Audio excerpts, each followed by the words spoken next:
మాజీ ముఖ్యమంత్రి వైసీపీ అధినేత వైఎస్ జగన్మోహన్ రెడ్డి గారిని పులివెందుల ఎమ్మెల్యే అని అధికార పక్షానికి చెందిన కొందరు కీలక నేతలు కూడా ఏదో ఎటకారం చేసినట్టు మాట్లాడితే, ఇది జగన్ గారిని డిగ్రేడ్ చేయడం కోసమేమో, జగన్ గారి కంటే మేము చాలా బలవంతులం అని చెప్పి వీళ్ళు ప్రొజెక్ట్ చేసుకోవడం కోసమేమో అని చెప్పి మొదట్లో అనిపించింది.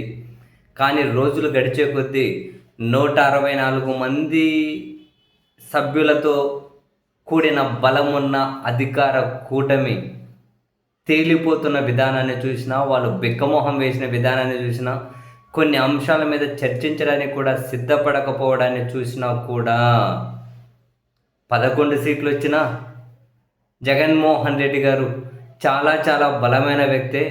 ఇప్పటి నుంచే మనం ఆయన పులిందల ఎమ్మెల్యే అని చెప్పి కనుక కాసింత ఏవైనా కనుక మానసికంగా తనని ఏమన్నా టార్గెట్ చేస్తే బలహీనుడు అవుతాడేమో, లేకపోతే ఆయన ఎప్పటికైనా బలవంతుడేనని చెప్పి అధికార పార్టీ అంగీకరించి వాళ్ళల్లో వాళ్ళకు ఒక అభద్రతా భావంతో ఆ విధమైన కామెంట్ చేశారేమో అని చెప్పి ఇప్పుడు అనిపిస్తుంది.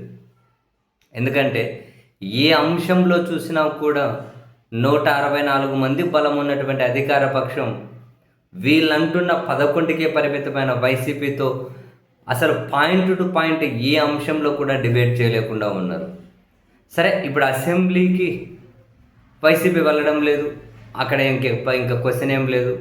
శాసన మండలికి వెళ్తూ ఉన్నారు. శాసన మండలిలో కూడా కీలకమైన అంశాల మీద చర్చించుకుందాం రండి అంటే ఇప్పుడు తిరుమల లడ్డు వ్యవహారమే ఉంది. జగన్మోహన్ రెడ్డి గారి మతాన్ని అడ్డుపెట్టి ఆయన విశ్వాసం చూపే దేవుడిని పక్కన ముందు పెట్టి ఈజీగా తనను మనం జనాల్లో పలుచన చేసేయచ్చు, ఈజీగా తనను మనం టార్గెట్ చేయొచ్చు అని చెప్పి చంద్రబాబు గారితో పాటు వాళ్ళ టీం అనుకున్నట్లుంది. అందుకే చాలా నీచానికి తెగబడి తిరుమల లడ్డూ ప్రసాదం మీద దారుణమైన వ్యాఖ్యలు చేశారు. అది చివరికి సుప్రీంకోర్టుకు చేరి సిబిఐ భాగస్వామిగా ఉన్న సిట్ వచ్చి అటువంటివి ఏవి కలవలేదు అని తేల్చి, తర్వాత అప్ టు ద మార్కు లేదు అని చెప్పిన 2019 వరకు ముందు ఇలాగే ఉంది అని, అండ్ వీళ్ళు తీసిన ట్యాంకర్లు కూడా చంద్రబాబు నాయుడు గారి పీరియడ్లోనే టీటీడీలోకి వచ్చాయి అని, అవి ఫస్ట్ రిజెక్ట్ చేసినవే మళ్ళీ తీసుకొని వచ్చారు అని, అండ్ 14 నుంచి 19 వరకు కూడా ఇందాపూర్ డైరీ నుంచి వీళ్ళు తీసుకున్నారు అని, అది హెరిటేజ్ సంస్థ అసోసియేషన్ అయి ఉంది అని రకరకాలుగా వైసీపీ ఎదురుదాడి చేయడం మొదలెట్టి చివరికి మండలిలో దీని మీద వాయిదా తీర్మానం ఇచ్చి రండి చర్చిద్దామని పిలిస్తే పారిపోయిన అధికార పక్షాన్ని చూస్తే నిజంగానే వీళ్ళంటున్న పులిందల ఎమ్మెల్యే అని చెప్పి వీళ్ళు ఎవరిని చూసి ఒక అభద్రతా భావానికి లోనై తనను తగ్గించాలి అని చెప్పి వ్యాఖ్యలు చేస్తూ ఉన్నారో, వీళ్ళు ఎంత భయపడుతున్నారో, వీళ్ళల్లో ఎంత అభద్రతా భావం ఉందో, వీళ్ళలో ఎంత బేలతనం ఉందో ఏ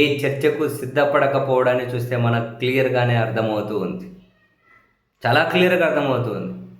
ఎక్కడైనా కనుక ప్రతిపక్షాలు అంటే అధికారంలో లేని పార్టీలు రాజకీయ విమర్శలు చేస్తాయి, ఎదురుదాడులు చేస్తాయి, నోటికి ఏది వచ్చితే అది మాట్లాడతారేమో జనరల్గా అధికారంలో లేని వాళ్ళు. కానీ ఆంధ్రప్రదేశ్లో కనుక చూస్తే అధికారంలో లేని వాళ్ళేమో పాయింట్ టు పాయింట్ ఆధారాలు పట్టుకొని మాట్లాడుతూ ఉన్నారు. అధికారంలో ఉన్న వాళ్ళేమో మేము అధికారంలో ఉన్నామన్న సంగతిని కూడా మర్చిపోయి ప్రతిపక్షాల మాదిరి వాళ్ళు ఎదురుదాడి చేస్తూ ఉన్నారు.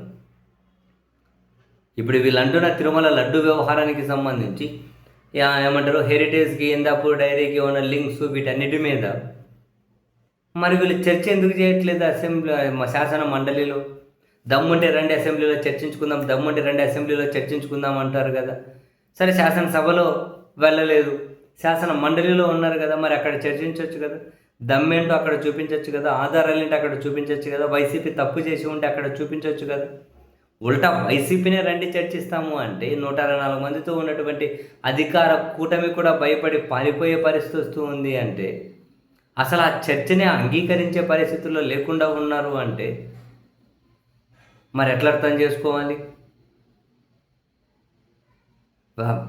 అంటే ఆధారాలు లేకుండానే మాట్లాడి ఏదో బద్నాం చేసేయచ్చులే అని చెప్పి అనుకున్నది. ఇంతవరకు వస్తుందని వాళ్ళు ఊహించినట్లున్నారు.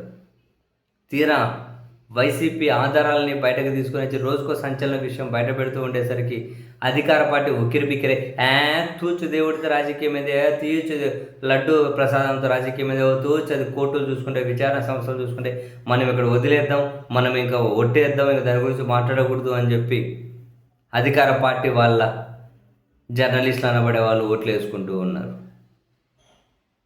సో ఏది ఏమైనా శాసన మండలిలోనే ఇలాంటి పరిస్థితి ఉంది.